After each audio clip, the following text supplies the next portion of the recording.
लोगों से पास नहीं हुआ करेगा। मिक्स पेपर कैसे कहते हैं? MSA 2, उसमें BFD है, SPM है, उन दोनों को मर्ज करके एक पेपर बनाया हुआ है। पेपर में एक बड़ा सा सवाल आता है 50 नंबर का, उसमें कुछ न्यूमेरिकल डाटा होता है, कुछ थ्योरेटिकल डिस्कशन होती है। तो आपने पहले न्यूमेरिकली उसके ऊपर बात करनी होती है, फिर थ्योरेटिकली उस पर डिस्कशन करनी होती है। तो जब ये MFA आया तो ये नज़र आ रहा था कि ICAP का इरादा कुछ इस तरह का बन रहा है, लेकिन आने के बाद उन्होंने जब मॉडल पेपर दिया तो उसमें न्यूमेरिकल अलग था, थ्योरी अलग थी। पार्ट A बना हुआ था, पार्ट B बना हुआ था। थोड़ा सा हौसला हुआ। फिर जब पहली दो अटैम्प्ट्स आई तो ICAP ने पहली जो अटैम्प्ट जब लेने लगे तो अचानक से उससे 1-2 हफ्ते पहले नोटिफिकेशन जारी कर दिया कि बच्चों को 2 आंसर शीट्स मिलेंगी, एक न्यूमेरिकल के लिए और एक थ्योरी के लिए। जो थ्योरी के लिए मिलेगी उस पर थ्योरी प्लस MCQ करेंगे, और जो न्यूमेरिकल के लिए मिलेगी उस पर न्यूमेरिकल। 2 आंसर शीट्स अलग होने का मतलब क्या है? 2 अलग अलग चेकर्स हैं जो उसको चेक कर रहे हैं, जिसका मतलब समझ आ गया कि उन्होंने एक न्यूमेरिकल का स्पेशलिस्ट पकड़ा, एक थ्योरी का स्पेशलिस्ट पकड़ा, उसको कहा तुमने अपना एरिया चेक करना है, इसको कहा तुमने अपना एरिया चेक करना है। ज़िंदगी आसान हो गई। तो सिर्फ उनकी ज़िंदगी आसान नहीं हुई, हमारी ज़िंदगी भी आसान हो गई। तो 2 अटैम्प्ट तक हम बहुत हैप्पी थे कि अचानक इस अटैम्प्ट से 3 हफ्ते पहले ICAP ने कहा कि अब एक ही शीट पे दोनों पोर्शन करने हैं। सवाल इस दफ़ा भी अलग अलग थे, लेकिन ये ऐलान थोड़ा सा ख़तरनाक लगा हमें। ICAP ने किसी भी जगह ऐसा कोई वादा नहीं किया कि न्यूमेरिकल के सवाल वो लाजमी अलग पूछेगा और थ्योरी के सवाल वो लाजमी अलग पूछेगा। तो दिस कैन हैपन कि आगे जाके ये पेपर मर्ज हो जाए, या आगे जाके इस पेपर में इस तरह के मिक्स सवाल आए। शुरू की जब नई स्कीम आती है तो 2-3 अटैम्प्ट, 1-2 अटैम्प्ट तक ना ज़रा थोड़ा सा वो ब्रीदिंग स्पेस दे रहे होते हैं। तो हम तैयारी अपनी थ्योरी की तो करेंगे, लेकिन हम एट टाइम्स आपसे 2-3 दफ़ा ऐसे टेस्ट लेंगे जिसमें थ्योरी और न्यूमेरिकल की मिक्सिंग भी होगी। एहतियातन हमने तैयार होके जाना है। तो बस ये वाली एहतियात जो है वो थोड़ी सी ज़रूरी है कि हमने ओवर अलर्ट रहना है कि अगर ICAP ने अपना मूड बदल लिया तो हम उसके लिए पहले से रेडी हों। डन। पेपर पे बात शुरू करते हैं। मैनेजरियल फाइनेंशियल एनालिसिस, ऑल्दो इसमें आप न्यूमेरिकल साइड को देख चुके हैं, लेकिन मैं ओवरऑल पिक्चर फिर भी दिखाने की आपको कोशिश करूंगा। आई होप कि अब इस चीज़ में कोई कन्फ्यूजन नहीं है कि ये बैजेस की कम्बिनेशन किस तरह से है। 2 बैजेस हैं जो फाइनेंस को लेके चल रहे हैं, एक सर खुरम का बैच है और एक सर मोहम्मद अदील का बैच है। 3 दिन सर अदील की क्लास हो रही है इसी टाइम पे, और फिर अगले 3 दिन उनकी क्लास नहीं हो रही और मेरी क्लास हो रही है, जिसमें मैं मैनेजरियल को कवर करूँ और फाइनेंस को। एक सेकंड बैच इस तरह से है कि कुछ लोग 1 आवर की क्लास सर खुरम की ले रहे हैं ख़ास टाइम पे, और उस क्लास के इमीडिएट बाद 3 डेज़ अ वीक हमारी मैनेजरियल पोर्शन की क्लास है। तो हमने किया ये है कि रादर देन के थ्योरी वाला बंदा धक्के से न्यूमेरिकल पढ़ाना शुरू कर दे, या न्यूमेरिकल वाले से हम कहेंगे जी तुम थ्योरी भी साथ साथ पढ़ा दो, कोई बात नहीं, खैर है बच्चों ने तो रटा ही मारना होता है। हमने दोनों स्पेशलाइजेशन को अलग अलग रखा है, क्योंकि जब ये दोनों पेपर इस वक्त अलग अलग हैं, लेकिन वो जो फियर है कि ये अगर इकट्ठे हो गए तो क्या हो गया, तो हम उसकी थोड़ी सी प्रैक्टिस करेंगे by the end of session इंशाल्लाह। तो ये इस तरह से है कि आपने 2 बैचेस को इस तरह से जोड़ना होता है। कुछ लोगों को ये लगा कि क्लैश है कि अगर वो MFA उठाएंगे तो उनका कंपनी लॉ के साथ क्लैश आ जाएगा, क्योंकि कंपनी लॉ की क्लास मंडे, ट्यूसडे, वेडनेसडे और सैटरडे, और MFA की क्लास थर्सडे, फ्राइडे और सैटरडे, और टीचर भी सेम। तो अगर आपने कंपनी लॉ में विजिट किया तो आपको पता लगा होगा कि कंपनी लॉ में सैटरडे हमने एक टेस्ट डे के तौर पे डिक्लेयर किया हुआ है। तो इसका मतलब है कि वो सैटरडे यहाँ पे अवेलेबल हो रहा होगा, और एक टाइम खास गुजरने के बाद जब आपकी न्यूमेरिकल से मोहब्बत बढ़ती चली जाएगी तो हो सकता है आप लोग खुद ही जो है वो मुझे कहेंगे सर ज़रा हल्का पढ़ाएं, आहिस्ता पढ़ाएं।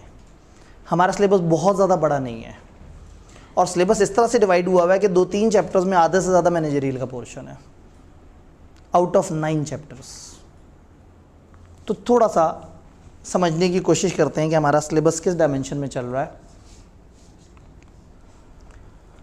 ICAP ने मैनेजरियल एनालिसिस की ग्रिड रखी है 35 से 45 नंबर, फाइनेंशियल एनालिसिस की ग्रिड रखी है 30 से 45, और बजटिंग एंड प्रोजेक्शन की ग्रिड रखी है 20 से 25। मैं ज़रा ज़्यादा आसान कर देता हूँ। कॉस्ट अकाउंटिंग एक बड़ा पेपर होता था, उसमें से कुछ टॉपिक निकाले और यहाँ डाल दिए। BFD से ये फाइनल में से कुछ टॉपिक शॉर्ट करके निकाले और यहाँ डाल दिए, और BMS पुराना पेपर जिसका नया नाम SPM है, वहाँ से कुछ डाटा निकाला और कुछ मरहूम BMBS में से डाटा निकाला और यहाँ पे डाल दिया। तो this is BM, this is costing, this is finance. Technically आप 3 पेपर पढ़ रहे हैं, लेकिन कॉस्ट और फाइनेंस दोनों को जोड़ के कहीं ना कहीं हम उसको फाइनेंशियल एनालिसिस कह रहे हैं। तो इस पेपर में 3 तरह के फ्लेवर हैं। अगर हम इसको देखें पास्ट पेपर्स के हिसाब से देखें तो आज तक सिर्फ 3 अटेम्प्ट्स हुई हैं, तो उन 3 अटेम्प्ट्स की बेस पे हम बहुत अच्छा एनालिसिस तो नहीं बना सकते, लेकिन कुछ ना कुछ कहानी हमें समझ आती है। पार्ट ए मैनेजरियल एनालिसिस के 9 चैप्टर्स, देन चैप्टर 10 से लेके 14 तक, और देन चैप्टर 15 से लेके 17 तक। आईके अपने का ये 20 से 25 वेटेज है, ये 30 से 45 है, और ये 35 से 45। उन्होंने कहा 35 से 45 3 नंबर के MCQs पूछे और 32 मार्क्स के लॉन्ग क्वेश्चंस पूछे। तो कितना पूछा? 35। पहली अटेम्प्ट नई स्कीम की। अगले उसमें आए 44, अगले केस में आए 42। अगर मैं एवरेज की बात करूं तो तकरीबन 40 पे एवरेज आई, वेटेड एवरेज, जब हम सारों को मिला के एवरेज निकालें। फाइनेंशियल एनालिसिस में अगेन आपको टीचर ने अपने तौर पर एनालिसिस दिखाया होगा, तो ये 37% ऑफ द पेपर औसतन इस तरह से है। अगर हम इन सबको देखें तो तकरीबन कहीं ना कहीं इस ग्रिड को फॉलो कर रहे हैं जो आईके आपने बताई है। और जो तीसरी ग्रिड है 20 से 25 नंबर की, यहाँ पे हमें नज़र आता है पूरे 25 नंबर, पूरे 25 नंबर यहाँ कम हो गए। तो ये तकरीबन 23% की एवरेज इस एरिया से बन रही है। बट नीचे वाले 2 का हमने क्या करना? हम अपने एरिया के अंदर जाते हैं, इस 40% के अंदर क्या चल रहा है। अब उस 40% को 100% कंसिडर करते हुए वहाँ पे चीज़ों को लेके चलते हैं। हमारा सिलेबस बनाते हुए इन्होंने धक्के से चीज़ें खींची हैं। हमारे सिलेबस में टोटल वो 4 चीज़ें डालना चाहते थे, 3 चैप्टर और 1 एनालिसिस। उस एनालिसिस को कहते हैं पेस्टल एनालिसिस, एनवायरनमेंट का एनालिसिस होता है। तो वो 3 चैप्टर्स बनाए, फिर पेस्टल जब था और उनको नज़र आया कि किताब के तो चैप्टर्स बहुत कम बन रहे हैं, तो पेस्टल में 6 फैक्टर्स होते हैं। उन्होंने किसी ऑथर से कहा कि भाई आप पेस्टल के हर फैक्टर के ऊपर चैप्टर बना दो। वो भाई साहब भी अपने किसी मूड में बैठे थे, उन्होंने कुछ जगह 1-2 फैक्टर्स को कंबाइन कर दिया, कुछ जगह आईटी की डिस्कशन ज़्यादा कर दी।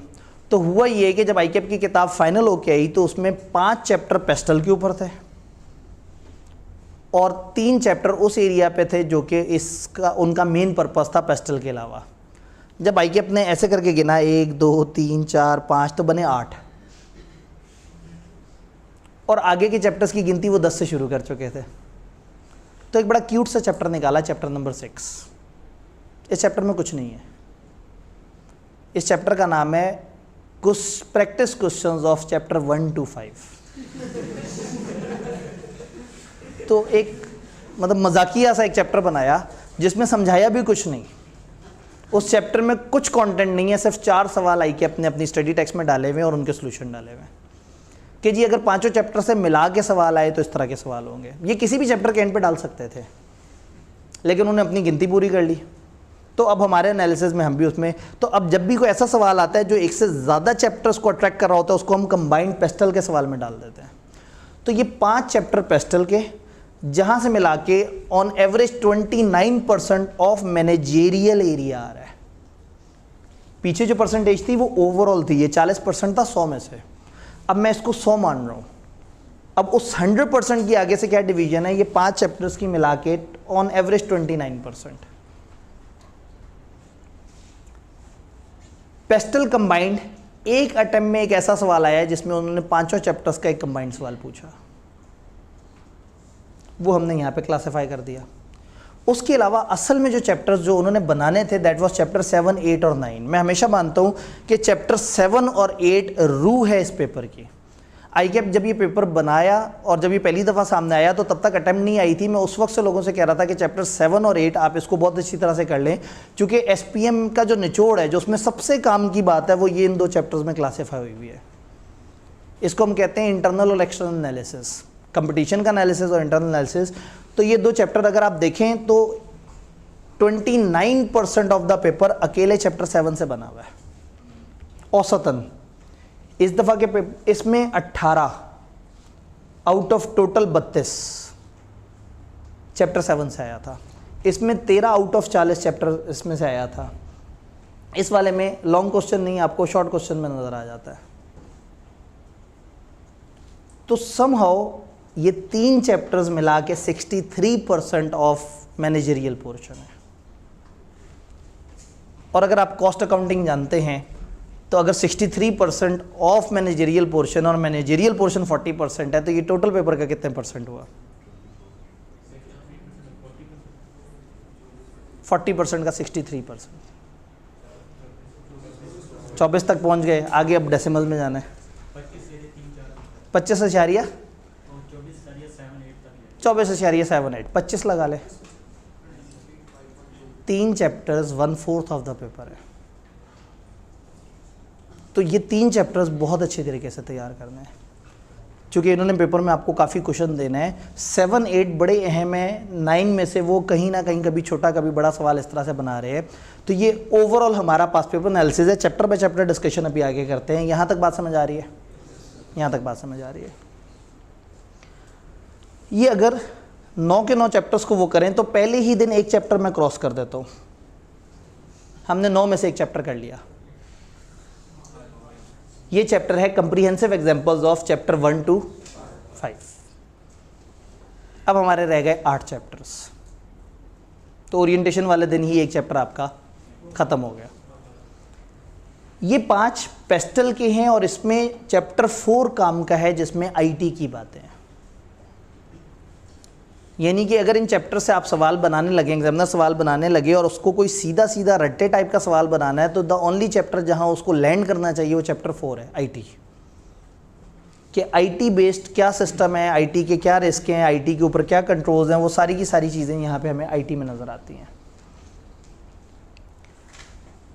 चैप्टर 5 एक बड़ा यूनिक सा चैप्टर है। हुआ ये कि 2013 के बाद से एजुकेशन स्कीम चले जा रही थी पुरानी वाली। 2021 के आसपास इन्होंने ये रियलाइज़ किया कि हमें अपने बच्चों को जिद्दत के तकाज़ों से हम आहंग करना है। पूछा गया नई पॉलिसी क्यों आ रही है? उन्होंने कहा इसलिए आ रही है कि दुनिया बहुत आगे जा चुकी है और हम अभी तक 2013 की पॉलिसी को फॉलो कर रहे हैं। तो जो नई पॉलिसी आएगी उसमें लोगों को हम नई चीज़ें सिखाएंगे। आ गई नई पॉलिसी, किताबें आना शुरू हो गई, तो सारे टीचर्स ने कहा भाई किताबें तो वही हैं, डाटा भी वही है, टॉपिक्स भी वही हैं, जिद्दत कहाँ है? उन्होंने कहा एमएफए के सिलेबस को देखो। मैंने कहा वहाँ कहाँ जिद्दत है? वो तो आपने एक चैप्टर वहाँ से पकड़ा, एक चैप्टर वहाँ से पकड़ा, एक फाइनल से पकड़ा, एक इस तरह से कर लिया। उन्होंने कहा चैप्टर 5 को देखो, टेक्नोलॉजिकल डिस्ट्रप्शन। टेक्नोलॉजी ने बिजनेसेस को किस तरह से इम्प्रूव किया है, ये चैप्टर उसके बारे में। The only chapter in complete Kaif जिसमें उस जिद्दत की बात हुई है जिसके लिए नई स्कीम आई थी। तो जब ये चैप्टर पढ़ रहे होंगे तो हम देखेंगे कि टेक्नोलॉजी ने अलग अलग बिजनेस सेगमेंट्स के साथ किया क्या है। अलग अलग बिजनेस सेगमेंट्स के डायमेंशन बदल दिए। फॉर एग्जांपल एजुकेशन के डायमेंशंस बदल गए, रिटेल के डायमेंशंस बदल गए, बैंकिंग सेक्टर के डायमेंशंस बदल गए। तो इसमें हम तकरीबन 10-11 इंडस्ट्रीज़ में देखेंगे कि आईटी ने या टेक्नोलॉजी ने क्या किया है। तो ये बड़ा मज़ेदार सा चैप्टर होगा और इसको याद करने की ज़रूरत कहीं से भी नहीं होगी। फिर आते हैं हम यहाँ पे chapter 7, chapter 8। Chapter 7 is about competition, हमारा सबसे इंटरेस्टिंग चैप्टर। कंपटीशन क्या है, मार्केट्स क्या होती हैं, बिजनेसेस मुकाबला कैसे करते हैं एक दूसरे से, अपनी प्रोडक्ट्स को कैसे देखते हैं। तो this is more of marketing. आपके अंदर से एक मैनेजर जगाने की कोशिश हो रही है। आपने बड़े होकर अकाउंटेंट बनना है, लेकिन बहुत बड़े होकर मैनेजर बनना है। और मैनेजर बनने की तरबियत देने वाला सब्जेक्ट ही कोई नहीं है हमारे पास, एसपीएम को छोड़ के।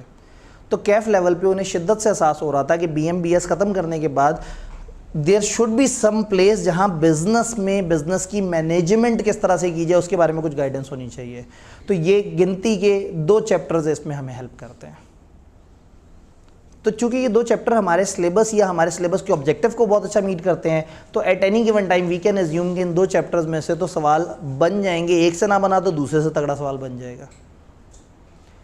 कंपटीशन के बारे में ये बात करेगा और इंटरनल एनालिसिस के बारे में नेक्स्ट चैप्टर बात करेगा। इंटरनल एनालिसिस का मतलब ये है कि आप अपने आप को देखें कि आप में क्या खामी है।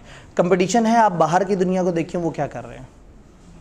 बाहर की दुनिया को दो तरीके से देखते हैं, एक ये कि मेरे कंपेटिटर्स क्या कर रहे हैं और एक ये कि मेरे इन्वायरमेंट में क्या हो रहा है, पॉलिटिक्स में क्या हो रहा है, इकॉनमी कैसी चल रही है, सोसाइटी में क्या हो रहा है, टेक्नोलॉजी में क्या चेंज आई है। इसको हम कहते हैं पेस्टल। ये 6 वर्ड्स हैं जिसमें हम पॉलिटिकल की बात करते हैं, इकोनॉमिक की बात करते हैं, सोशल की, टेक्नोलॉजिकल की, इकोलॉजिकल की, फिजिकल एनवायरनमेंट की, लीगल की बात करते हैं। ये सब मिला के पेस्टल कहलाता है। तो उस पेस्टल के ऊपर इन्होंने ये चीज़ डाली और चैप्टर 4 में क्रैमिंग कर दी और चैप्टर 5 जो है उसमें उन्होंने लॉजिकल डिस्कशन की है।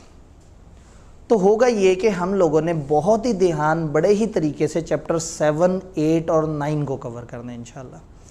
जब 9 में जाएंगे तो मैं आपको ऐसी बातें बताऊंगा जो आपने कई दफ़ा सुनी हुई हैं कोड ऑफ एथिक्स की, वही इंटेग्रिटी, वही ऑब्जेक्टिविटी, वो सारी चीज़ें। तो फिर चैप्टर 9 इम्पॉर्टेंट है, लेकिन इसमें है सिर्फ 2 एनालिसिस जो हमने पढ़ना है। इस पेपर में कुछ मॉडल्स होते हैं कि जी वो अमेरिकन इदारे ने ये मॉडल बनाया, आपने उस मॉडल को फॉलो करना है, फलाना इदारे ने ये मॉडल बनाया, आपने उस मॉडल को फॉलो करना है। तो ICAP सवाल बनाते हुए सम टाइम एक सवाल बनाता है और कहता है बताओ वो वाला मॉडल इस पर अप्लाई कैसे करें। तो हमारे सिलेबस में 10 थेरीज़ हैं, 10 मॉडल्स हैं। वो 10 मॉडल्स हमें बताते हैं कि ये वाली चीज़ कैसे अप्लाई होगी, ये चीज़ किस तरह से अप्लाई होगी। एक एक करके चलते जा रहे होंगे हम, मतलब इसी वीक में ही एक मॉडल कर लेंगे तो आपको समझ आ जाएगा कि मॉडल किसे कहते हैं, उसके अंदर किस तरह से चीज़ें लिखी होती हैं और हमने उसको सिचुएशन पे कैसे अडॉप्ट करना होता है। तो अब आपने इन चैप्टर 7, 8, 9, 8 में से ICAP के कोड को हटा दें तो 2 मॉडल्स बच जाते हैं। तो 7, 8 और 9 के वो 2 मॉडल्स घोल कर पी लेने हैं, कंप्रोमाइज़ ही नहीं करना। अगर 25% ऑफ योर पेपर ये चंद चैप्टर्स में कैद है, और ये मिला के बहुत ज़्यादा सफ़े नहीं है, शायद 15 सफ़े होंगे ज़्यादा से ज़्यादा, जिसमें 25 नंबर का एक सीनियर पेपर कैद है। और ना सिर्फ जहन नशीन करना है बल्कि समझना भी है, समझना ज़्यादा ज़रूरी है। होपफुली लेक्चर के दौरान मोस्ट प्रॉब्ली हमें कुछ किताबें मिलना शुरू हो जाए, या शायद लेक्चर के एंड पे हमें किताब मिल जाए। आपको स्टडी मटेरियल हमने देना है, तो ऐसे में फाइनेंस वाले टीचर अपने अपने पैटर्न पे हैंडआउट्स या जिस भी तरीके से चल रहे हैं, मैं अपने पोर्शन से रिलेटेड आपको थ्योरी के नोट्स, क्वेश्चन बैंक और इस तरह की चीज़ें प्रोवाइड कर दूंगा इंशाल्लाह। अब सवाल ये है कि पास पेपर्स तो है ही नहीं इसके, तो प्रैक्टिस कैसे करें।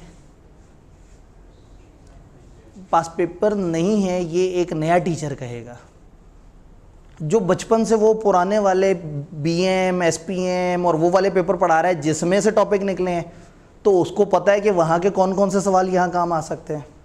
तो मैंने कोई 90 से ज़्यादा सवाल इकट्ठे किए हैं और एक वॉल्यूम 2 बनाया है जिसमें आपकी पिछली 2 अटैम्प्ट्स के, जो रीसेंट अटैम्प्ट है वो तो अभी हुई है, उसके अभी सोल्यूशन नहीं आए, पिछली 2 अटैम्प्ट्स के जो गिनती के 4-5 सवाल पर अटैम्प्ट हैं उनको ऐड कर दिया है, और एडिशनल प्रैक्टिस के तौर पे फाइनल के SPM वाले पेपर से, कैफ के BMBS वाले पेपर से, कुछ ICAP की स्टडी टेक्स्ट में उन्होंने एक्स्ट्रा एग्जांपल्स दी थी, वो इकट्ठी करके आपके लिए क्वेश्चन बैंक बना दिया है। तो जिसमें 90 सवाल आपको प्रैक्टिस के लिए मिल जाएंगे मैनेजरियल पोर्शन के इंशाल्लाह। वो काफ़ी होगा, और उसमें मैं फिर आपको बताऊंगा कि लेवल्स हैं। SPM वाला सवाल भारी हुआ करेगा, वो तब करना है जब आप बहुत कॉन्फिडेंट हो। जो BMBS का सवाल है वो आपके पार लेवल पे होगा, जो ICAP के स्टडी टेक्स्ट का सवाल है वो भी थोड़ा सा एडवांस होगा, ज़्यादा एडवांस नहीं होगा। तो SPM का सवाल हमने तब करना है जब हम कहेंगे ये इतना अच्छा आ गया मुझे, अब लाओ कोई मुश्किल सवाल। तो आपको एक बुकलेट मिलेगी जिसमें पार्ट 1 होगा इन 9 चैप्टर्स के, मतलब एक को तो हटा दें, 8 चैप्टर के सारे नोट्स, और उसके अलावा एक क्वेश्चन बैंक जिसमें इन चैप्टर्स का जहाँ जहाँ से आया और उसका जो जो डाटा हमें ICAP से मिला है, जो जो ICAP से मिला है, वरना इन टॉपिक्स पे बहुत सारे सवाल मौजूद हैं, लेकिन ICAP की बेस्ट प्रैक्टिस होती है ICAP के सवाल से। तो जो जो ICAP के अलग अलग सवाल मुख्तलिफ पेपर्स में आए थे, जिन पेपर्स को मिला के उन्होंने ये बनाया है, वो सवाल मैंने इकट्ठे कर दिए हैं। किताब सामने होगी तो मैं आपको थोड़ा सा मज़ीद दिखा दूंगा कि हमने उस किताब को किस तरह से देखना है कि कौन कौन सा सवाल कहाँ से आया है। बात समझ आ रही है? तो ये घोल के पी लेने 1, 2, 3, और चौथी प्रेफरेंस आपकी ये सारे चैप्टर मेरे साथ सुनते जाना है, समझते जाना है, और इस काबिल हो जाना है कि पेपर में अगर आए तो आप खुद से लिख सकें। सारी तवज्जो इधर लगानी है। जब आप कहें कि ये परफेक्ट हो गए हैं तो ठीक है, फिर इधर चैप्टर 4 सबसे पहले, फिर उसके बाद बाकी चैप्टर्स। तो MFA में हमारे पास थोड़े से चोर रास्ते मौजूद हैं। हम कुछ एरिया पे बहुत अच्छा फोकस करके एक अच्छी वर्किंग कर सकते हैं, और देन बाकी एरिया की अंडरस्टैंडिंग डेवलप करने से अगर हमें खुद से लिखने की आदत बन जाए तो फिर हमें इतनी ज़्यादा तकलीफ नहीं होगी। क्योंकि ना धक्के से उन्होंने चैप्टर बनाए हैं। Chapter 1 is about political environment of business, politics और बिजनेस का आपस में क्या कनेक्शन है, या पॉलिटिकल जो स्कूल ऑफ थॉट है उससे बिजनेस को क्या फ़र्क पड़ता है। आपको पता है इसमें लिखा हुआ क्या है? अयूब खान के दौर में क्या हुआ था, भुट्टो कब आया था, उसको जेल कब हुई थी, वो मर कब गया था, ज़ियाउल हक जो है वो इस्लामिक थॉट्स क्यों रखता था, लोगों को उससे क्या मसले थे,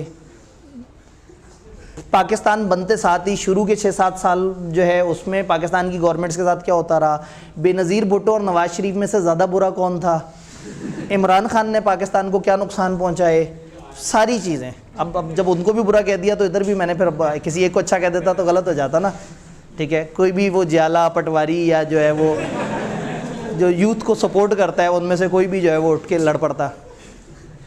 तो अब वो चैप्टर देख के ना आप कहेंगे सर हम क्या, मतलब हम माशरती इल्म पढ़ रहे हैं, हम पाकिस्तान स्टडीज़ पढ़ रहे हैं, क्या हो रहा है।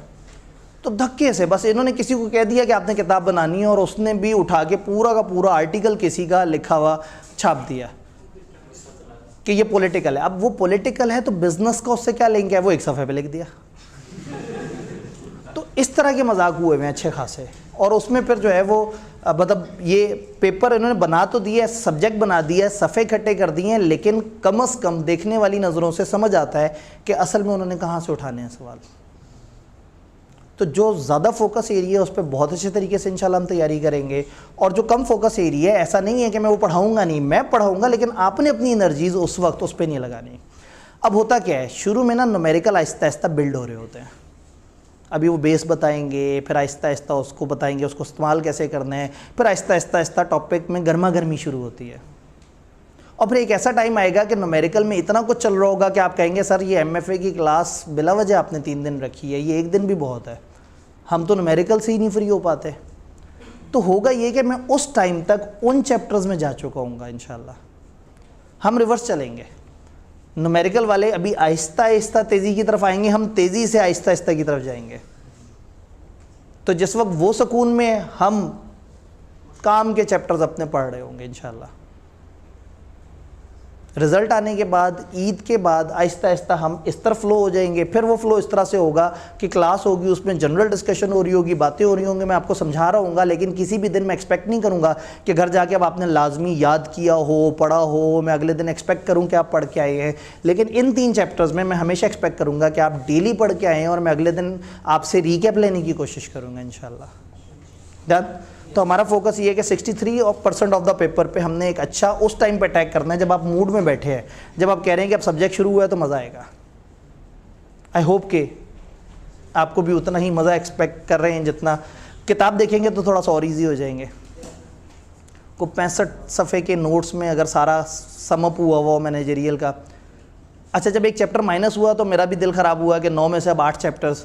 तो आगे के पोर्शन में ना एक प्योर थ्योरी का चैप्टर है रिस्क का, चैप्टर नंबर 13, तो मैंने उसके नोट्स भी किताब में बोनस चैप्टर करके लिख दिए। तो 8 मेरे वाले चैप्टर्स और एक आगे वाले का बोनस चैप्टर। तो आप अपने फाइनेंस वाले टीचर से कह सकते हैं कि सर वो आब्दी साहब ने भी कुछ नोट्स दिए हैं तो आप बताएं, आप अलग से कोई हैंड आउट देंगे, तो हो सकता है वो कहें अच्छा उन्होंने नोट्स दे दिए हैं, बस ठीक है सही है, फिर मेरी जिम्मेदारी तो ख़त्म हुई। तो बहरहाल वो नोट्स चूँकि वो थ्योरी टाइप का मिजाज है उस चैप्टर का, लेकिन वो मेरे ऑफिशियल पोर्शन में नहीं आता, तो वो उसके नोट्स दे दिए हैं। सम टाइम ऐसा होता है कि टीचर जो फाइनेंस वाले वो फरमाइश कर देते हैं जी बहुत थ्योरी आप ही करा दें। तो 1-2 और जगह पे अब्दुल अजीम साहब के साथ जब मैं ये पेपर पढ़ा रहा होता हूँ तो वहाँ ये वाला चैप्टर वो मुझे कहते हैं जी आप ही करा दें। तो हम देखेंगे सेशन एंड के करीब जाके कि आप फाइनेंस में आपकी क्या सिचुएशन चल रही है। अगर मैंने अपना पोर्शन ख़त्म कर लिया और आप लोग एक फ़्लो में चल रहे हुए तो आप कहिएगा सर 2-1 दिन लगा के वो वाले चैप्टर को भी कवर करा दें। लेकिन ये डिपेंड करता है कि आपका न्यूमेरिकल का फ़्लो किस तरह से चल रहा है।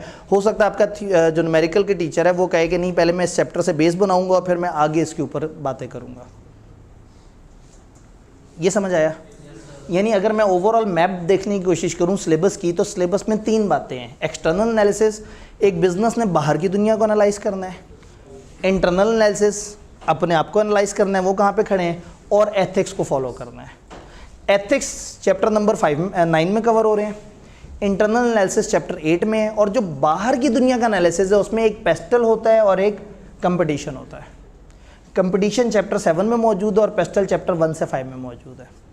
लेकिन वो पेस्टल पूरा नहीं हो सका क्योंकि उसमें से एक ई खा गए है, इकोलॉजिकल, ये जो आपकी फिजिकल एनवायरनमेंट के फैक्टर्स है ना वो खा गए, बाकी पूरे किए हुए हैं। तो अगर पेस्टल को शॉर्ट करें और 5 चीज़ों को डिस्कस करें तो ये स्लैप्ट एनालिसिस कहलाता है। एक इससे भी छोटा एनालिसिस होता है, उसको हम कहते हैं पेस्ट एनालिसिस। तो पेस्ट एनालिसिस, स्लैप्ट एनालिसिस और पेस्टल एनालिसिस, यानी इन्वायरमेंट को आप 4 वेरिएबल में डिवाइड करें, 5 में करें या 6 में करें, तो अलग अलग अप्रोचेज हैं। तो सबसे मशहूर अप्रोच है पेस्टल, कि आप 6 वेरिएबल्स को देखते हैं, लेकिन हमारी किताब ने जो चैप्टर्स बनाए, वो जो 3 चैप्टर है, पहले 3, उसमें उसने 5 कैटेगरीज कंप्लीट की हैं, 6ठी नहीं बताई। डन। तो अगर लॉजिकल मैप देखें तो हम इस पूरे सिलेबस में जो पढ़ रहे होंगे वो एक बिजनेस अपने आप को कैसे देखता है, बाहर की दुनिया को कैसे देखता है और एथिक्स को कैसे फॉलो करता है। तो इस सब्जेक्ट को पढ़ने के बाद आपके अंदर से एक मैनेजर निकलेगा, जो आपका असल रोल है। हम सब आपको अकाउंटेंट बनाने पे लगे हुए हैं, आप सबको नौकर बनाने पे लगे हुए हैं कि जी नौकरी कैसे करनी है। ये पेपर बताएगा बिजनेस को कैसे देखना है, प्राइसेस के साथ क्या करना है, बाहर की इन्वायरमेंट में चेंज हो तो क्या करना है, पॉलिटिकल पार्टी अगर नए तरीके से आ जाए तो आपने अपने आप को कैसे डिफेंड करना है। तो हम समझेंगे कि बिजनेस कैसे होता है। तो ये पेपर पास करने से ज़्यादा बड़ा ऑब्जेक्टिव ये है कि आपको समझाना है कि बिज़नेस एनवायरनमेंट कैसे काम करती है और आपने अपने आप को और बाहर की दुनिया को किस तरीके से देखना होता है और अपने आप को कैसे अलाइन करना होता है। तो ये सारी ज़िंदगी काम आने वाली चीज़ें, आप कल को 15-20 साल बाद अपना कारोबार कर रहे होंगे तो भी इसकी थेरीज आपको हेल्प कर रही होंगी इंशाल्लाह। तब आप कहेंगे सर तब तक हमें याद ही नहीं रहना। असल में याद वो चीज़ नहीं रहती जो इसलिए याद की होती कि पेपर देना होता है। तो हमने तो इसको समझना है, इसको ओवरऑल समझना है। हाँ, 3 चैप्टर्स को ज़रा ज़्यादा फोकस, 7, 8, 9 को साथ साथ याद कर लें तो कोई बहुत बुराई वाली बात नहीं है। डन। टिप्स एंड टेक्निक्स क्या हैं, क्या चीज़ें हमें ध्यान से देखनी होंगी इस पेपर को करते हुए। सबसे पहले रिक्वायरमेंट्स को केयरफुली हमने पढ़ना है। होता ये है कि वो एक सिनेरियो देते हैं, नीचे एक रिक्वायरमेंट देते हैं, चूँकि हमने सही से नहीं पढ़ा होता, सवाल को सही से नहीं पढ़ा होता, हम जल्दी से जवाब लिखना शुरू कर देते हैं, हमारा वो सवाल गलत हो जाता है। नंबर 2, अपना टाइम मैनेज करना है। सबसे डिफ़िकल्ट पेपर है टाइम मैनेजमेंट के हवाले से, क्योंकि इसमें थ्योरी भी है और अच्छी खासी थ्योरी है, 40 एक नंबर की थ्योरी, और न्यूमेरिकल भी है, और न्यूमेरिकल उस लेवल का कि बजटिंग का सवाल जो कि 1 घंटे से कम में तो बड़ी मुश्किल से होता है। टाइम वैल्यू ऑफ मनी का सवाल आसान होता है, लेकिन अगर आप उसको प्रॉपर तरीके से करने बैठे तो 45 मिनट ले जाता है, और अक्सर ये दोनों टॉपिक पेपर में आए हुए भी होते हैं। इन सब के बाद ये बेचारा मैनेजरियल, इसको करने के लिए टाइम कम बचता है, और करने लगे तो फिर लिखाई वगैरह के मसले बन जाते हैं। तो इस पेपर में time management is an issue. Writing की प्रैक्टिस हमें यहाँ बहुत अच्छी करनी होगी, और राइटिंग की प्रैक्टिस सबसे अच्छी जिस जगह होती है उस दिन हम छुट्टी करते हैं, टेस्ट। तो मैं कोशिश करूंगा कि हम अल्टरनेट वीक पे टेस्ट करते जाएं, आपके टाइम को डिस्टर्ब किए बगैर। हर अल्टरनेट सैटरडे पे आधी क्लास टेस्ट और आधे पे हम पढ़ाई कर लें, ताकि इन्हीं 3 दिनों में भी वो कवर हो जाए और आपके ऊपर ज़्यादा वज़न भी ना आए। और अगर आपको अच्छा लग रहा हुआ तो वीकली टेस्ट कर लिया करेंगे इसी तरह से कि भाई टेस्ट भी हो रहा है, साथ साथ आगे भी पढ़ रहे हैं। और हो सकता है एक टाइम पे आप आवाज़ार हो के कहें सर बहुत पढ़ा दिया है, बस 2 दिन पढ़ाएं और तीसरे दिन टेस्ट ले लिया करें। पता नहीं, ये इतने जज्बाती नहीं है आप, ये वक्त आगे जाके बताएगा कि आप जो है, क्योंकि इसमें एक सब्जेक्ट में आप 2 सब्जेक्ट पढ़ रहे हैं, वो समटाइम्स काफ़ी टायरिंग हो जाता है कि आप 2 सब्जेक्ट्स को अलग अलग सोच रहे होते हैं, दोनों को अलग अलग टाइम देना होता है। तो इसलिए हमें ये बैच सबसे मज़ेदार लगा कि 3 डेज़ अ वीक सिर्फ फाइनेंस हो और 3 डेज़ अ वीक सिर्फ ये हो। लेकिन कुछ स्टूडेंट्स का क्लैश कमती लॉ का आ रहा था कि जो कमती लॉ पढ़ रहे हैं और MFA भी पढ़ रहे हैं, तो फिर वो पहले 3 दिन नहीं पढ़ सकते, उस वक्त तो वो कमती लॉ पढ़ रहे हैं। तो फिर हमने एडिशनल टीचर से रिक्वेस्ट की, जिन्होंने हमें 1 आवर का बैच इससे पहले वाले टाइम पे दे दिया, जो कि सरखुरम है। तो उसके साथ फिर कमती लॉ का क्लैश भी ख़त्म हो जाता है। आपने मज़ीद क्या करना है, managerial portion is important to pass, इसको अंडरस्टैंड करना है। हर 3-4 दिन बाद ना किताब बंद करनी है, आंखें बंद करनी है और कहना है मैनेजेरियल के बगैर ये पेपर पास नहीं होगा। हर 3-4 दिन बाद ही करना है, क्योंकि एक टाइम आएगा कि आप अकाउंटिंग की मोहब्बत में इतना इन्वॉल्व हो जाएंगे।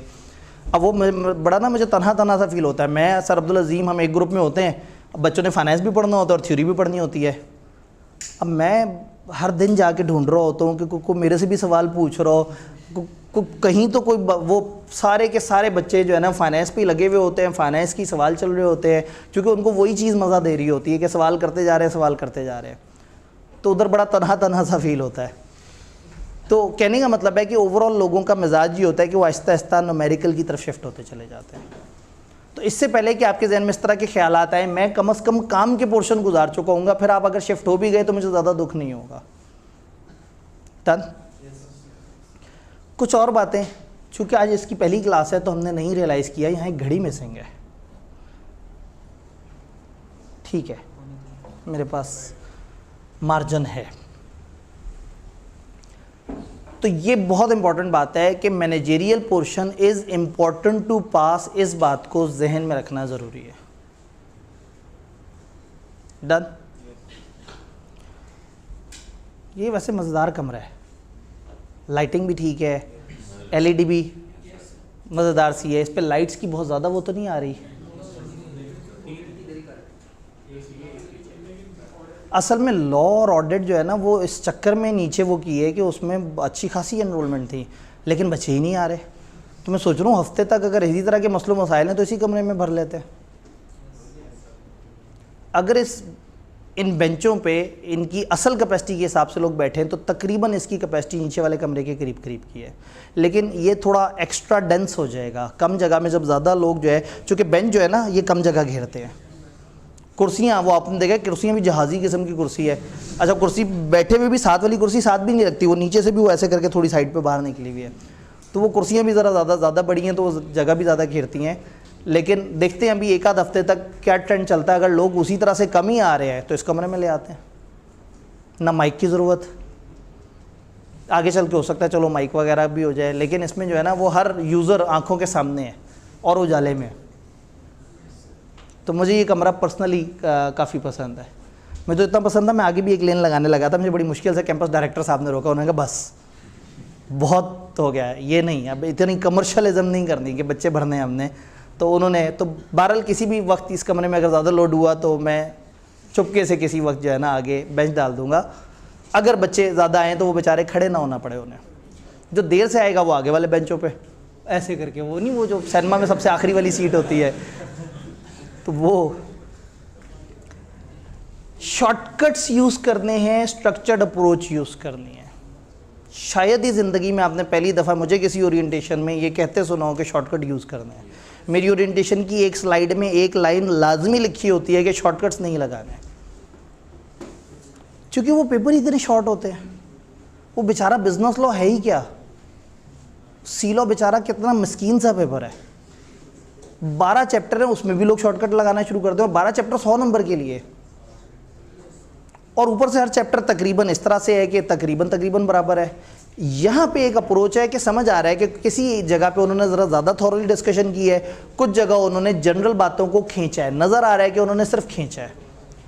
तो रादर देन कि आप याद करना शुरू कर दें कि भुट्टो कौन से ईयर से कौन से ईयर तक था, और फिर अयूब खान ये उसका जुल्फ़िकार क्या कहते हैं ज़ियाउल हक के साथ उसका कैसा रिलेशन था, उसके साथ क्या हुआ, किस तरह से हुआ, पाकिस्तान में फ़ौज ज़्यादा कामयाब रही है या डेमोक्रेसी ज़्यादा कामयाब रही है, ये चीज़ें पेपर में नहीं आने वाली लेकिन किताब में लिखी हुई हैं।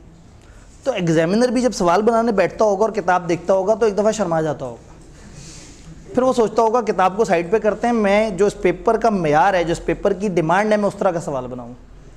उस तरह के सवाल मैंने पहले ही 2-2 से इकट्ठे कर लिए, तो मज़ा आएगा। आप पेपर में जाएंगे तो आपको देखे देखे सवाल नज़र आएंगे, क्योंकि उन्होंने भी वहीं से ही आइडिया लेना है जहाँ से हमने आइडिया लेना है। तो अब तो एज वाइज शायद एग्जामिनर से ज़्यादा तो बूढ़ा मैं हो गया हूँ। खैर, तो शॉर्टकट या स्ट्रक्चर्ड अप्रोच यहाँ यूज़ करनी है। क्यों यूज़ करनी है? क्योंकि आपके पास एक तो न्यूमेरिकल का बहुत बड़ा जिन है, उसके बाद थ्योरी में भी बहुत ज़्यादा गैर ज़रूरी चीज़ें हैं। तो this is the only paper जहाँ मैं आपसे कहूँगा कि थोड़े बहुत शॉर्टकट लगा लें। कुछ चीज़ों को बहुत अच्छा करना और कुछ चीज़ों को सरसरी करना है। देन सिलेक्टिव स्टडी अवॉइड करनी है। आप कहेंगे ये क्या बात है, ऊपर कहा शॉर्टकट्स लगाने हैं, नीचे कह रहे हैं ऊपर का स्ट्रक्चर्ड अप्रोच, नीचे कह रहे हैं सिलेक्टिव स्टडी नहीं करनी। क्या मैंने यहाँ चैप्टर छोड़ देने का कहा था? नहीं, छोड़ना नहीं है और करना भी नहीं है। उस लेवल पे नहीं करना जिस लेवल पे आप चैप्टर 7, 8, 9 को कर रहे हैं कि 7, 8, 9 में अगर 10 मॉडल्स इस्तेमाल हुए हैं तो मैं उनमें से किसी भी मॉडल का नाम लूँ तो आप कहें सर उसमें वो 5 बातें थी। इस लेवल की ग्रिप हो तो इधर वाले चैप्टर्स में अंडरस्टैंडिंग बेहतर हो। लास्ट डिस्कशन इसमें आई बिलीव कि थोड़ा सा आपको लाइट्स की वजह से प्रॉब्लम होगा क्योंकि इसका ब्लैक शेड है और वाइट लाइट्स वगैरह सामने आ रही होंगी। कौन सी लाइट आपको तंग कर रही होगी? ये वाली लाइट तंग कर रही होगी। हाँ, तो मेरे ख्याल में इससे जो है ना शायद, चूँकि ये ब्लैक स्लाइड है और मैं उसकी खूबसूरती भी नहीं ख़राब करना चाह रहा, इतनी मेहनत की है मैंने, बेहतर हो गया। सिर्फ एक्सट्रीम कॉर्नर्स वालों को लाइट का मसला आएगा। आप लोगों को विजिबिलिटी सही है? आपको सही है? चलें फिर एक दफ़ा, अब सही है? लें जी, अब सही है।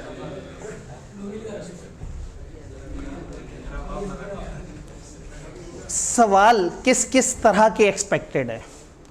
असल में पेपर नया बना है लेकिन एग्जामिनर तो पुराने हैं ना। पेपर नया बना है लेकिन पेपर में जो कंटेंट है उस कंटेंट को पूछा कैसे जाता है ये तो हमें पता है ना। फाइनल में वो किस तरह से पेपर बनाते थे, BMBS का पेपर कैसे बनाते थे वो हमें पता है।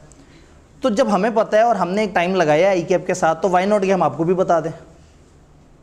तो तैयार हैं सुनने के लिए? 5 तरह के सवाल आप अलग अलग तरह के सवाल एक्सपेक्ट कर सकते हैं। समटाइम इसमें कुछ मॉडल्स होते हैं, मतलब मैं मॉडल को अगर समझाने की कोशिश करूं तो फॉर एग्जांपल मैं आपसे कहूं कि अच्छा स्टडी मॉडल ये है कि अब मॉडल बाय AA, ठीक है जी। आप कहें जी AA मॉडल से मैंने तैयारी की है। AA मॉडल क्या है? यूनिट 1 स्टडी करना है,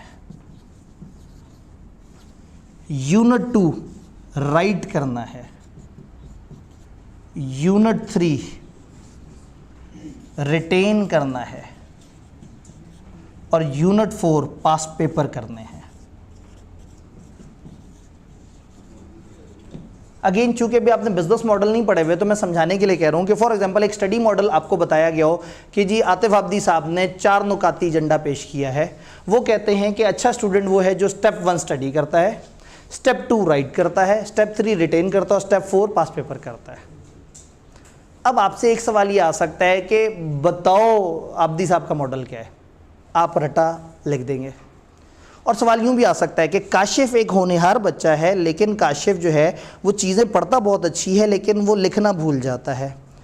काशिफ जो है वो जब लिखना भूल जाता है तो चीज़ें उसे याद नहीं रहती लेकिन वो उनको ज़बानी रट्टा मार लेता है, उसका रट्टा बहुत अच्छा है और पेपर वाले दिन तक उसने 2 पेपर पास पेपर हाथ से लिख के भी किए हुए थे। तो बताओ काशिफ ने मॉडल के साथ क्या खिलवाड़ किया? तो आप कहेंगे भाई स्टडी वाला यूनिट उसने बहुत अच्छा फॉलो कर लिया, राइट वाले यूनिट को उसने सही से फॉलो नहीं किया, फलाना के साथ ऐसा हुआ। इसका मतलब क्या है? सवाल या तो आएगा कि मॉडल क्या है वो बता दो, या एक सिचुएशन देख के आपसे पूछेंगे कि बताओ मॉडल अप्लाई हो रहा है या नहीं हो रहा, मॉडल सही फॉलो हो रहा है या नहीं हो रहा। डन? इधर देखते हैं, ठीक है जी। अब इधर ज़रा फोकस ज़्यादा रखना है क्योंकि काफ़ी बारीक होगा। कैटेगरी ऑफ क्वेश्चन, पहली कैटेगरी स्ट्रेट फॉरवर्ड सवाल, प्लेन क्वेश्चन, सिंपल रिक्वायरमेंट, रट्टे वाला सवाल। बताएं जी स्टडी मॉडल क्या होता है, बताएं फलाना क्या होता है, फलाना चीज़ क्या होती है, define this, write down this, narrate this, identify this. तो सम टाइम आपकी किताब में से कोई कंटेंट उठाएंगे और आपसे पूछ लेंगे सीधा सीधा सवाल। इसकी शक्ल तकरीबन कुछ इस तरह की होगी कि 1, 2, 3 लाइंस का इस तरह का सवाल होगा, तो देखते ही पता लग जाएगा कि ये सीधा वाला सवाल है जो सर ने कहा था। इसको प्रेजेंट कैसे करना है पेपर में, कोई स्पेशल अप्रोच नहीं है, बस आपने नोट्स में चीज़ें याद की हुई हैं उसको कॉपी पेस्ट कर लेना है। इसमें कोई प्रेजेंटेशन नहीं चाहिए, कोई सियाको सबाक की ज़रूरत नहीं है, कोई प्रॉपर हेडिंग्स की ज़रूरत नहीं है। जो चीज़ उन्होंने मांगी है जैसी किताब में लिखी है आप एज इट इज़ लिख दें, ये आपके लिए काफ़ी है। सवाल कई तरह के आ सकते हैं, अलग अलग शक्लों के। तो वो इसमें 3 खाने हैं। पहला बताएगा कि सवाल किस नौइयत का है, दूसरा ये कि वो दिखने में किस तरह का होगा, आप उसको आइडेंटिफाई कैसे करेंगे, तीसरा आप उसको पेपर में प्रेजेंट कैसे करेंगे। तो सबसे आसान चीज़ ये है कि आपसे वो सीधा सीधा प्लेन क्वेश्चन पूछ लें, सिंपल रिक्वायरमेंट हो, सीधा सीधा सवाल हो, सीधा सीधा जवाब दें, कहानी ख़त्म हो जाए। Second, seems logical. ये वाली कैटेगरी आपने लॉज में भी देखी है। सिचुएशन सी बनी हुई होती है लेकिन पूछा सीधा होता है। ये देखा गया किस तरह का, इस तरह का होगा कि कुछ सिचुएशन सी बनाई हुई होगी और नीचे सवाल पूछा होगा। सवाल पढ़ेंगे तो आपको एहसास होगा कि इसका ऊपर वाली सिचुएशन से कोई बहुत ज़्यादा ताल्लुक नहीं है। फॉर एग्जाम्पल ये सवाल है कि HL is engage in business of फलाना फलाना फलाना और HL फलाना स्ट्रेटेजी को फॉलो करता है, बताओ HL कौन सी इन चारों कैटेगरी में प्रमोशन की स्ट्रेटेजी लगाएगा। अभी एक मॉडल पूछा हुआ, लाइफ साइकिल मॉडल। जब हम पढ़ेंगे तो ज़रा आपको बेहतर समझ आएगा ये सवाल। तो वो कहना चाह रहे हैं कि बताओ लाइफ साइकिल मॉडल को HL जो है वो उसको कैसे अप्लाई करेगा, या HL कौन सी स्ट्रेटजीज को फॉलो करेगा। अब उसके अंदर स्ट्रेटजी सीधी सीधी लिखी हैं और इन्होंने इतनी इन्फॉर्मेशन ही नहीं दी कि हम HL के बिजनेस के अंदर उतर के बताएं कि उसने क्या करना है। तो उन्होंने HL का सिर्फ जिक्र किया कंपनी की मशहूरी के लिए कि HL है, HL बड़ा मज़ेदार है, HL यूँ करता है, इस तरह से करता है। बताओ HL को इन 4 चीज़ों में क्या करना चाहिए। तो आपने किताब में पढ़ा था उन 4 चीज़ों में ये 2-2 काम करने चाहिए, आपने लिख दिए, लेकिन HL का एहतराम भी करना है। तो आपने स्टार्ट किया answer from starting sentence from the question. Question में लिखा था state the type of promotional strategies which HL मे परसू। तो हम कहेंगे HL मे परसू फॉलोइंग प्रमोशनल स्ट्रेटेजीज। ये जुमला लिखने से आपने अपना फ़र्ज़ अदा कर दिया और नीचे आपने अपना वो बेस्ट फ्रेंड जो याद किया हुआ था वो लिख डाला। तो सेकंड सवाल इस तरह का है कि जिसमें एक इदारे का जिक्र करते हैं लेकिन लॉजिकली उसके ऊपर डिबेट नहीं करवाते, सिर्फ उसका जिक्र करके आपसे एक थ्योरी पूछ रहे होते हैं।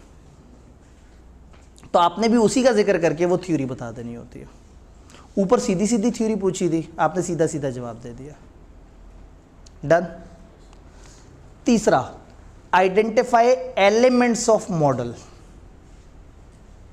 वो आपसे कहते हैं कि ये सिचुएशन है, हमें फलाना मॉडल के एलिमेंट्स आइडेंटिफाई कर दो। फॉर एग्जांपल वो आपसे कहते हैं 3 स्टूडेंट्स हैं। एक स्टूडेंट है उसका नाम है जाबिर। जाबिर जो है वो एक नालायक बच्चा है, इसका पढ़ाई का दिल नहीं करता, लेकिन इसका रट्टा बहुत तेज़ है और इससे 10 दिन बाद, 100 दिन बाद, 150 दिन बाद भी पूछ लो तो इसने जो रट्टा मारा होता है इसे याद रहता है। फिर वो कहते हैं एक स्टूडेंट है जिसका नाम है हयान। हयान जो है उसको लिखने का बहुत शौक़ है, वो हर चीज़ लिखता रहता है, उसको जो मिल जाए लिखता रहता है, उसको दीवारों पर लगे हुए इश्तिहार देख के भी दिल करता है कि मैं इसको लिखना शुरू कर दूँ। एक तीसरा स्टूडेंट है फलाना। तीनों का बताया और सवाल आपसे कह रहा है बताओ आब्दी साहब का जो AA मॉडल था उसमें से कौन कौन सा एलिमेंट ये तीनों फॉलो कर रहे हैं। तो आप कहेंगे जाबिर, आप हेडिंग देंगे रिटेन, हेडिंग देंगे रिटेन और कहेंगे चूंकि जाबिर याद रखता है और रट्टा बड़ा तूफानी है तो जाबिर आब्दी साहब के मॉडल का रिटेन वाला एलिमेंट फॉलो कर रहा है। फिर फलाना, मैं इसलिए एक एग्जांपल दी है कि ये आपको समझ आएगी। मॉडल अभी हमने पढ़े नहीं, जब मॉडल हम पढ़ रहे होंगे तो मैं उस वक्त आपको फिर से याद कराऊंगा कि ये सवालों को हमने किस तरह से करना है। तो अब क्या है, आपको कुछ छोटे छोटे से 2-3 सिचुएशंस देंगे और आप कहेंगे फलाना मॉडल में से ये चीज़ें निकाल के बता दो। तो नॉर्मली इस तरह का सवाल होगा कि 1-2 पार्ट्स या 2-3 पार्ट्स होंगे और वो आपसे कहेंगे कि जी बताएं रेलेवेंट क्या स्ट्रेटेजी मिशेल पोर्टर की 5 फोर्सेज वाली इसमें अप्लाई हो रही है। अब पोर्टर की 5 forces is one of those model, वो जो 10 मॉडल हमने अपने सिलेबस में पढ़ने हैं। तो उसने कहा कि पोर्टर ने जो अपना मॉडल दिया था बताओ इन 2 जगह उनमें से कौन सा वाला उसका एलिमेंट फॉलो हो रहा है। उसने हमें 5 फोर्सेज बताई हैं, उसने 5 हेडिंग्स बताई हैं और हर हेडिंग के अंदर थोड़ी थोड़ी सी बातें हैं। तो अब सवाल ये कह रहा है कि सिचुएशन पढ़ो और बताओ उन 5 में से कौन सा और क्यों। आपने रिटेंशन की हेडिंग तो दे दी लेकिन नीचे बताया कि आपने क्यों कहा रिटेंशन। तो यहां क्या होगा, पार्ट वाइज हेडिंग देंगे रेलेवेंट एलिमेंट की। आप पार्ट ए में लिख देंगे, पार्ट 1 में लिख देंगे for example bargaining power of supplier, मतलब उसके मॉडल में से 5 नामों में से एक नाम। हर मॉडल में ना 5, 4, 10, 8, 6 इस तरह की चंद हेडिंग्स होती हैं और उसके अंदर उन्होंने मॉडल एक्सप्लेन किया होता है। जैसे मेरे वाला मॉडल 4 स्टेप्स पे चल रहा है जस्ट समझाने के लिए। तो आप क्या करेंगे, हेडिंग देंगे और under each heading write the feature of that element you saw in question by proper referring it.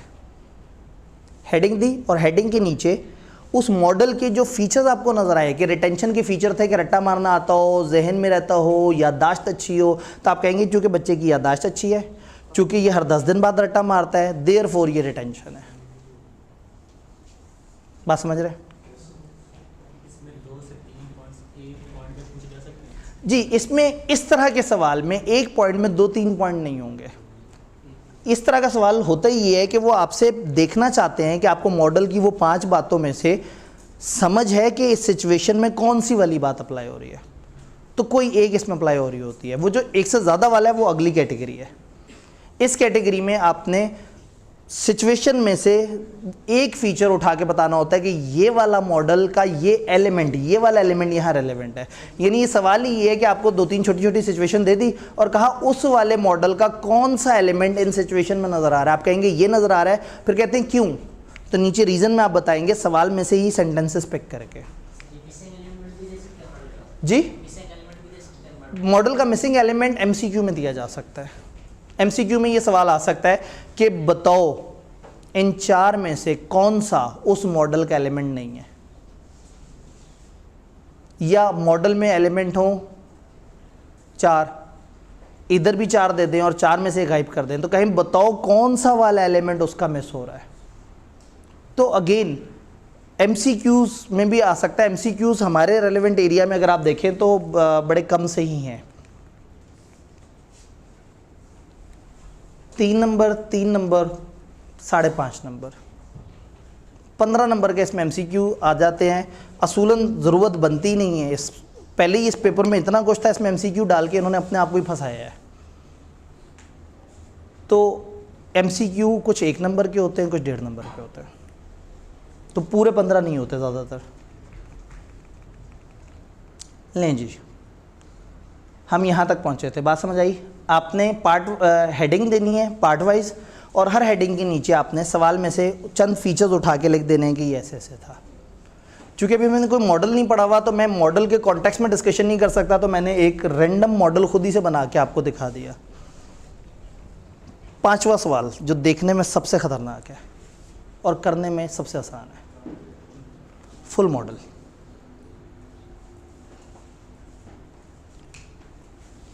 वही बात कि वो एक बच्चे की कहानी शुरू से लेके एंड तक सारी सुना देंगे आपको और कहेंगे ज़रा AA मॉडल इस पर अप्लाई करो। आप कहेंगे तो ज़िंदगी आसान हो गई। AA मॉडल की हेडिंग दी, उसकी 4 हेडिंग्स आपने लिखी जो आपको याद थी। अब सवाल को पढ़ते गए, जो जो जिस खाने में फिट होता गया वो वाली लाइन उठा के उस वाले, यानी कि आपने स्टडी लिखा, नीचे 5-6 लाइंस का गैप दे दिया, राइट लिखा, गैप दे दिया। अब सवाल पढ़ते जा रहे हैं, हर एक लाइन या दूसरी लाइन में कोई ख़ास फीचर इन 4 में से किसी एक जगह फिट हो रहा है, आपने उठा के वो वाली बात लिख दी। चूँकि ये रट्टा अच्छा मारता है, चूँकि इसको दीवारों पे लिखे हुए इश्तिहार लिखने का शौक़ है, व्हाट्सएवर, मतलब मैं इसलिए स्लैंग एग्जाम्पल लेके चल रहा हूँ कि अभी तक हमने वो 10 में से कोई भी मॉडल नहीं पढ़ा हुआ। जब हम पढ़ेंगे, जब हम वेरी फर्स्ट मॉडल पढ़ेंगे तो इंशाल्लाह मैं ये वाली स्लाइड के साथ आपको फिर लिंक करके बताऊंगा कि इसमें से सवाल किस किस तरह से आ सकते हैं। तो जो फुल मॉडल वाला सवाल है ना, ये एक तूफ़ानी सा सवाल होगा, इसको देखते ही आप डर जाएंगे कि एकदम से होगा ये क्या आ गया है। जैसे पेस्टल है, पेस्टल भी एक मॉडल है, 6 हेडिंग्स हैं, पॉलिटिकल, इकोनॉमिक, सोशल, टेक्नोलॉजिकल, और आपने तो हो सकता है वो आपसे कहें ये सिचुएशन है इस पर पेस्टल अप्लाई करो, तो आप ये हेडिंग लिखें, जो पॉलिटिकल चीज़ बीच में नज़र आ रही हो वो पॉलिटिकल के नीचे लिख दें, जो टेक्नोलॉजी की चीज़ नज़र आ रही है वो उसके नीचे लिख दें। एक चीज़ तो आपको एहसास हो गया होगा कि 1.5 घंटा बहुत ज़्यादा होता है, नहीं ख़त्म हो रहा। इतनी सारी बातें हो गई, इतनी स्लैंग बातें हो गई, पेपर पे बात हो गई, ICAP पे बात हो गई, कैमरा का इंतज़ार हो गया, सारा कुछ हो गया, घड़ी देखें वहीं खड़ी हुई है।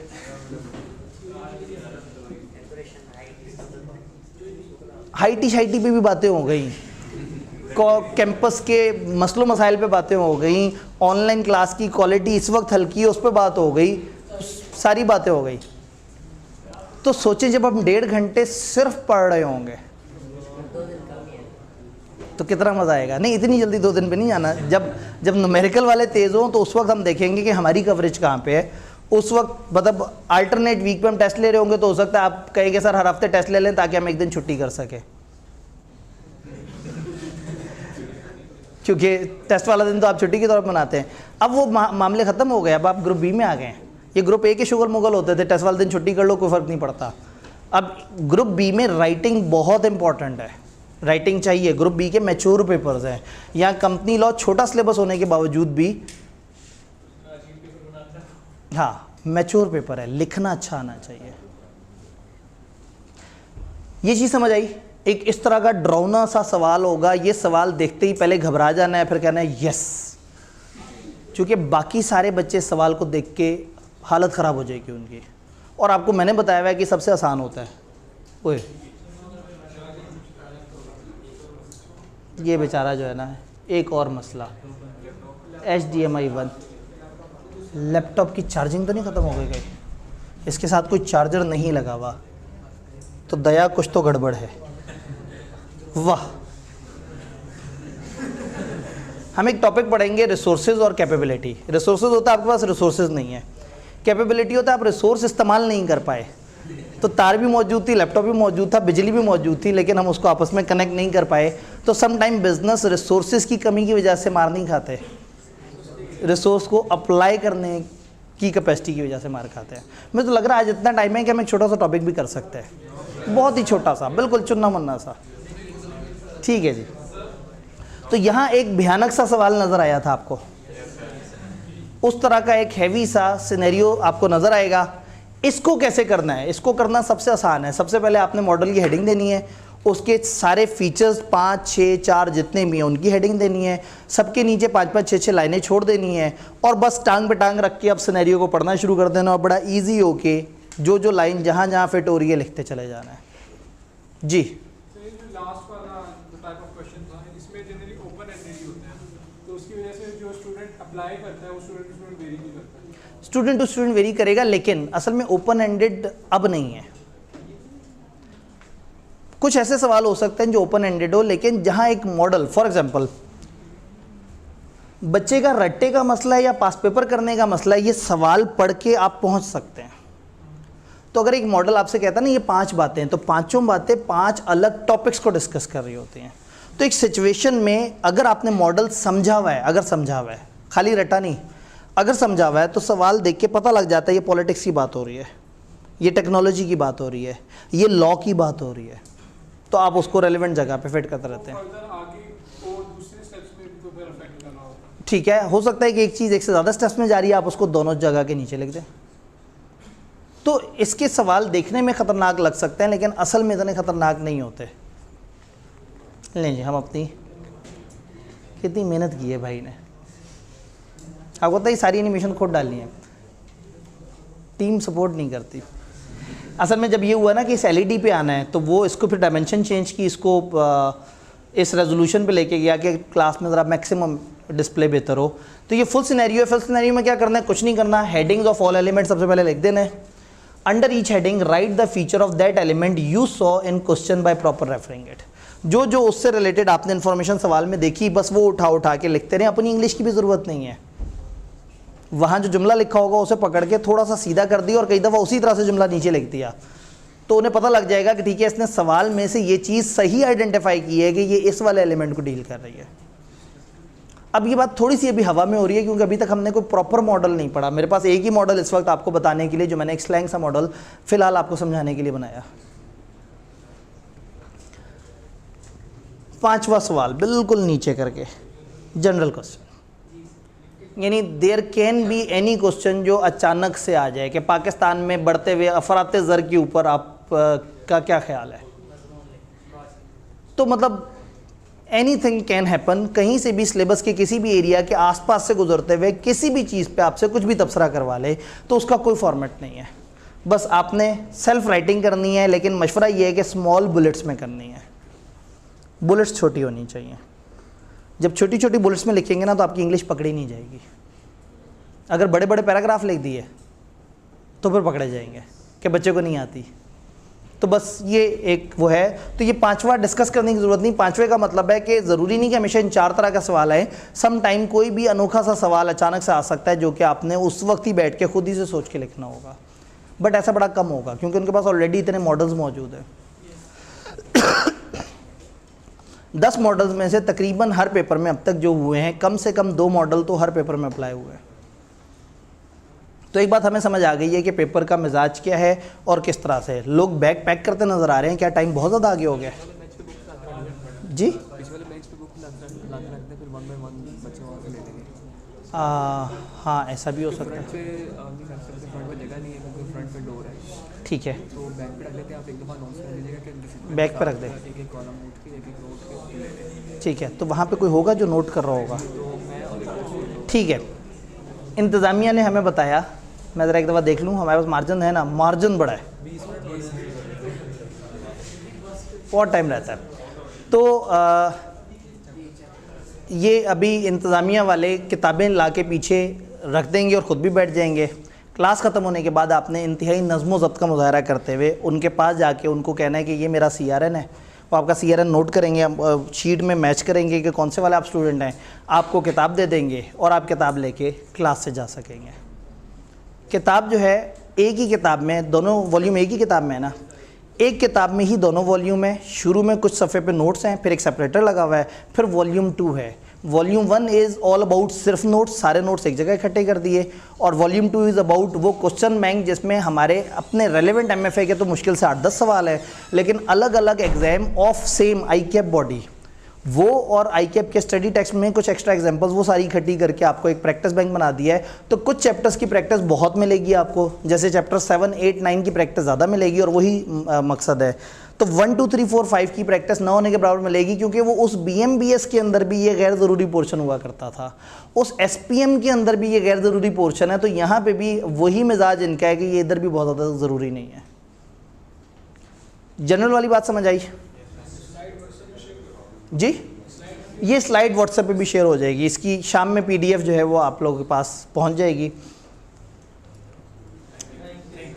नहीं, ये थैंक यू जो है ना, ये प्रेजेंटेशन की थी। मैं एक जो स्लाइड दिखाना चाह रहा था, पता नहीं यहाँ हमारे पास बाकी चैप्टर्स का वो है या नहीं है।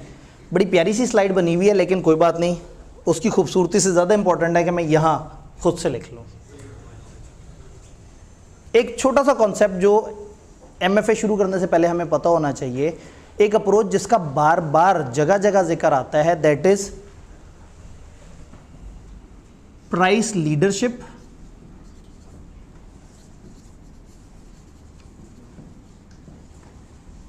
डिफरेंशिएशन और focus. Mass market, niche market.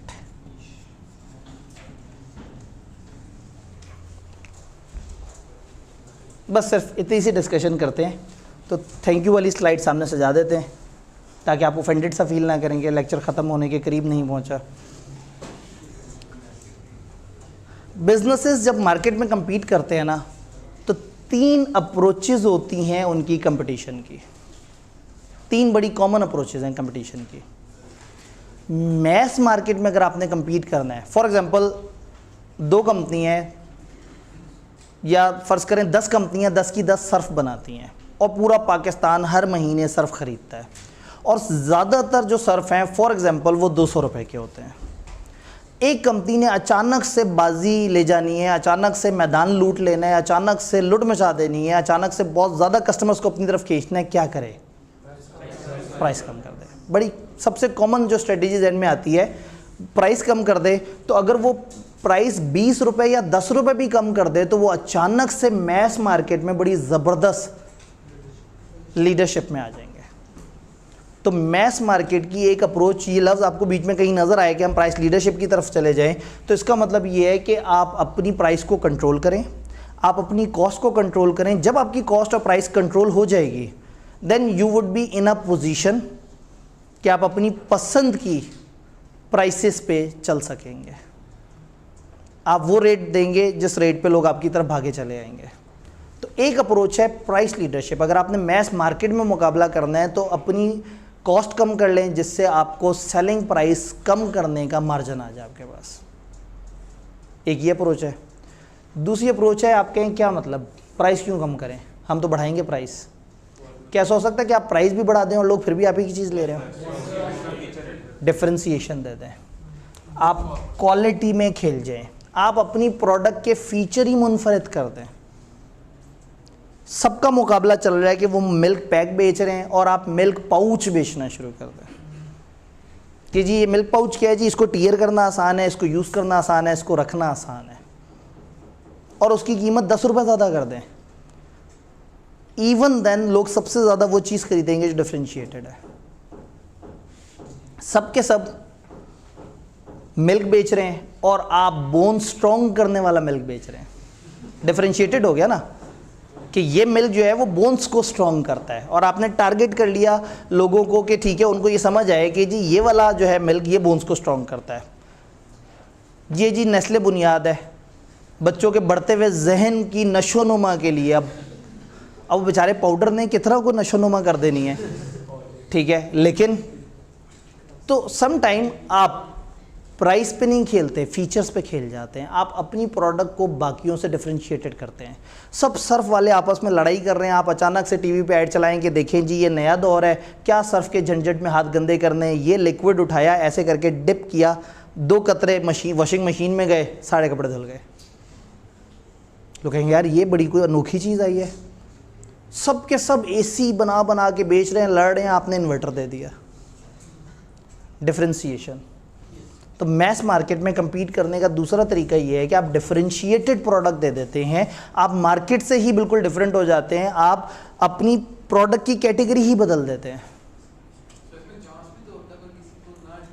Exactly अब इसमें चांस भी है कि किसी को अट्रैक्ट ना करें, लेकिन जिस मैस मार्केट की तरफ आप जा रहे हैं उसका थोड़ा सा कम लोग, उतने नहीं जितने पहले थे, थोड़े कम लोग अगर आपकी तरफ अट्रैक्ट हुए तो आपको मार्जिन्स बहुत अच्छे मिल जाते हैं उसमें, क्योंकि आप उसकी कीमत बढ़ा सकते हैं। तो सब के सब अब वही बात है कि आईफोन अचानक से बहुत ज़्यादा कामयाब क्यों हुआ, क्योंकि उसने एक डिफरेंशिएटेड चीज़ दी, स्मार्टफोन दिया। उससे पहले सिमियंस होते थे, उससे पहले छोटा सा एक ऑपरेटिंग सिस्टम होता था, उन्होंने पूरा कंप्यूटर ही उठा के मोबाइल में डाल दिया। डिफरेंशिएटेड चीज़ थी। अब डिफरेंशिएशन कैसे करें किसी भी प्रोडक्ट में, कैसे कर सकते हैं? कोई फीचर ऐड कर दें, उसकी क्वालिटी अलग कर दें, उसका कलर बदल दें, उसमें स्मार्टनेस ले आएं, उसके साइज़ को थोड़ा डिफरेंशिएट कर दें। मतलब 1.5 लीटर की बोतल में मुकाबला चल रहा है, आपने 2.25 लीटर लॉन्च कर दी, डिफरेंशिएटेड चीज़ आ गई, यूनिक चीज़ आ गई। और इश्तिहार ज़्यादा दे दें, अच्छी मार्केटिंग कर दें। समटाइम चीज़ वही होती है, मार्केटिंग आपकी कमाल हो जाती है, उससे लोगों के जहन में उस चीज़ का इमेज बेहतर बन जाता है। तो एक तरीका प्राइस पे खेल जाएं, दूसरा तरीका डिफरेंशिएशन देते हैं। ये है मैस मार्केट में। कई दफ़ा आप एक नीश पे काम करते हैं, नीश कहते हैं एक सिलेक्टेड छोटा सा सेगमेंट पॉपुलेशन का। 2 चैनल्स की आपस में लड़ाई चल रही है कि जी ये हम खबरें अच्छी दिखाते हैं, उन्होंने कहा हम खबरें अच्छी दिखाते हैं, हमारा क्राइम का प्रोग्राम अच्छा है, हमारा अच्छा है, हमारा हंसी मजाक का प्रोग्राम। मुकाबला चल रहा है, एक चैनल अपना कार्टून नेटवर्क शुरू कर देता है, सब आपस में लड़ते रहो, हमने तो सिर्फ बच्चों को टारगेट करना है। तो सम टाइम आप एक ख़ास सेगमेंट पे टारगेट करते हैं, बजाय इसके कि आप एक घड़ी की ऐसी शॉप बनाएं जिसके अंदर आप जो है वो 25 तरह की घड़ियां रखी हुई हों। आप लिबर्टी में एक महंगी दुकान लें, उसमें 20 घड़ियां रखी हों और सबसे कम घड़ी 1 करोड़ की हो। आपने फोकस कर लिया, आप सिर्फ पॉपुलेशन के एक छोटे से सेगमेंट पे गए और उस छोटे से सेगमेंट में से अपना सब कुछ निकाल लिया। 2 दुकानदार आपस में लड़ रहे हैं, जी इसके लैपटॉप ज़्यादा बिकते हैं, उसके लैपटॉप ज़्यादा बिकते हैं, इसके मोबाइल ज़्यादा बिकते हैं, उसके मोबाइल ज़्यादा बिकते हैं। एक बंदे ने दोनों के सेंटर में दुकान खोली केसिंग्स की, और उन दोनों से ज़्यादा प्रॉफिट कमा के उठता है। फोकस, उसने एक ख़ास टारगेट ग्रुप फोकस किया और अपनी छोटी सी दुनिया को बसाना शुरू कर दिया। तो जब भी आप कंपटीशन करते हैं तो ये जेनेरिक स्ट्रेटजीज़ कहलाती हैं पोर्टर की। सिलेबस में एक्सप्रेसली नहीं है, लेकिन ये लफ्ज़ जगह जगह इस्तेमाल होते हैं। तो ऐसे में मेरा ये ख्याल था कि किसी दिन हमें मौका मिले तो हम इसे कर लेंगे, तो हमें ओरिएंटेशन में ही मौका मिल गया। हाँ, लेकिन मैं इसकी बड़ी प्यारी स्लाइड बनाई हुई थी, वो शशका मशका ख़त्म हो गया, क्योंकि यहाँ जब ये LED के साथ है तो इसमें ज़रा फिर डायग्राम्स तो ज़रा ज़्यादा प्यारी और ज़्यादा अपील करती हैं। विजिबिलिटी कैसी है पीछे से, सही है, बेहतरीन हो गया। तो कोई सवाल एमएफए में जो हमने पढ़ा, जो बातें की, जो सिलेबस से रिलेटेड, अपने पैटर्न से रिलेटेड, कोई सवाल, कोई कन्फ्यूजन, कोई टेंशन? सिलेबस कब तक एंड होगा?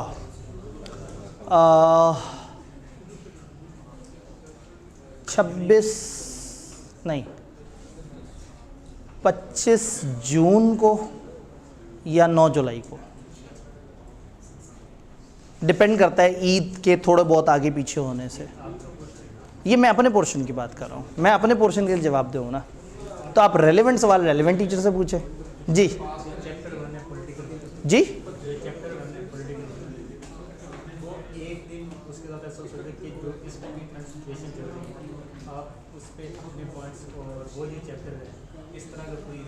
समझा नहीं, इन्होंने कहा पॉलिटिकल वाला जो चैप्टर है उसमें क्या है, आप पास्ट के लिखे हैं ना सारे, वो कह रहा है करंट पॉलिटिक्स का उस पे इफेक्ट क्या है वो। ठीक है जी, इन्होंने कहा पॉलिटिक्स वाले चैप्टर में करंट पॉलिटिक्स का जब वो चैप्टर आएगा तो पहले तो मैं वो आपको पढ़ाऊंगा जो किताब में लिखा हुआ है, फिर मैं आपको बताऊंगा कि असल में पॉलिटिक्स का बिजनेस से जो कनेक्शन जो हमें समझ आना चाहिए वो क्या है। मेरा सवाल क्या है? मेरा सवाल ये था कि इस टाइम इलेक्शन की सिचुएशन, इस वक्त जो मुल्क में इलेक्शन की सिचुएशन चल रही है उस पर अपना तबसरा कर देंगे। उसके लिए मैं एक दफ़ा खबरें देख लूँगा कि मुल्क में चल क्या रहा है। पिछले 2-3 हफ्ते बहुत ओवरली ऑक्युपाइड गुजरे हैं। मैं एक दफ़ा आप ज़रा थोड़ा सा सांस लेने की पोजीशन में आ जाऊँ तो मैं इंशाल्लाह ज़रा देख लेता हूँ कि मुल्क में क्या चल रहा है, तो उसका आपको अपना रिलेटेड वर्जन, ज़ाहिर है हर बंदा अपने हिसाब से उसको ट्रांसलेट करता है ना। जी, कोई सवाल जिसका एमएफए से ताल्लुक़ हो? जी, फ़िलहाल इजी है। शुरू की 2-3 अटैम्प्ट में उसने हाथ हल्का रखा है।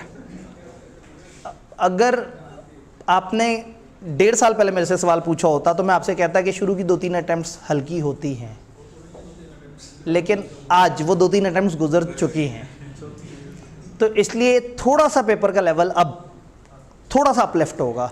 लेकिन मैंने आपके पास क्वेश्चन बैंक में बहुत अपलिफ्ट हुए सवाल डाले हुए हैं फाइनल के, तो हम कैफ लेवल की तैयारी करेंगे, कैफ से थोड़ा सा ऊपर लेवल की अप्रोच पास पेपर से वो कर रहे होंगे, और जब हैवी वाली प्रैक्टिस होगी तो फिर वो एसपीएम वाला सवाल होगा। पास पेपर में हमारा पहला फोकस होगा हमारे अपने ही आए हुए पास पेपर के, एमएफए नामी पेपर के आए हुए सवाल। सेकंड फोकस होगा बीएमबीएस के जो कैफ लेवल का पेपर होता था, और देन फिर लास्ट फोकस है वो वाले सवाल। कुछ सवाल आई कि अपने भी ऐड किए हैं, वो आपके पास कल किताब होगी तो मैं आपको ज़्यादा बेहतर तरीके से बता सकूँगा। जी